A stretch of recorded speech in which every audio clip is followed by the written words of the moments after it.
Imagine a land where gods walked among mortals, where philosophers shaped the very idea of thinking, and where warriors carved empires from stone and sea. This is Greece, a story stretching from the myths of Zeus to the headlines of today. And in the next 20 minutes, we'll journey through thousands of years, the rise, the fall, and the rebirth of one of history's most fascinating civilizations. Before history, there was legend. Ancient Greeks believed their land was shaped by gods and heroes. Mount Olympus was the home of Zeus, Athena, and Poseidon. Myths weren't just entertainment, they were the ancient Greeks' way of explaining storms, harvests, even love and war. Like Marvel superheroes today, these gods were relatable, powerful but flawed, human in their emotions. But beneath the myths, real people were shaping the Aegean world. Around 3000 BCE, the Minoans on Crete built stunning palaces like Knossos, painted with scenes of bulls and dancers. After them came the Mycenaeans, fierce warriors, possibly the ones behind the Trojan War, immortalized in Homer's Iliad and Odyssey. By 1100 BCE, a mysterious collapse threw Greece into a dark age. Cities shrank, writing was lost.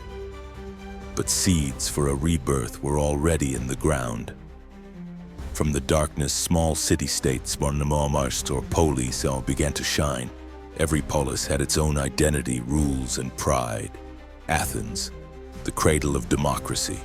Sparta, the warrior machine. Corinth, the trade hub.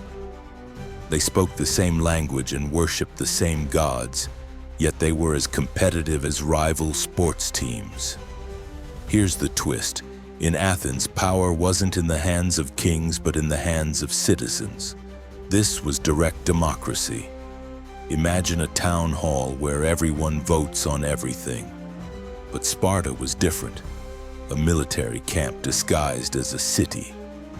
Boys were taken from families at age 7 to train as soldiers. Freedom was traded for discipline. And then, Persia came knocking. The Persian Wars were Greece's Avengers moment, Athens and Sparta uniting against a common enemy. Battle of Marathon, 490 BCE. A small Athenian force defeats the mighty Persians. Battle of Thermopylae, 480 BCE. 300 Spartans hold the line against impossible odds. Victory didn't just save Greece, it allowed philosophy, art, and science to flourish. Athens entered its golden age. Pericles rebuilt the city, creating the Parthenon. Playwrights like Sophocles and Euripides turned human drama into timeless theater. Philosophers like Socrates began questioning everything, even the meaning of life. But just like any superhero team-up, unity didn't last. The Peloponnesian War, 431 to 404 BCE, Athens versus Sparta. A war of pride, politics, and fear. Think of it as the Game of Thrones of the ancient world. Shifting alliances, betrayals, and devastating losses. In the end, Sparta won, but both cities were weakened, leaving the door open for a new power.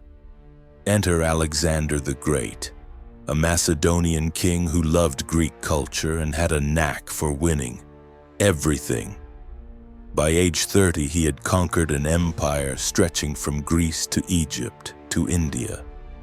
He spread Greek language, art, and ideas everywhere, a cultural blending we call the Hellenistic Age. Imagine Starbucks opening in every city, but instead of coffee, it's Greek philosophy and architecture. After Alexander's death, his empire fractured, but the Greek influence, Hellenism, had already shaped the ancient world. By 146 BCE, Greece was under Roman rule. Rome admired Greece so much they basically said, "We'll conquer you, but keep doing your art and philosophy. We'll just copy it."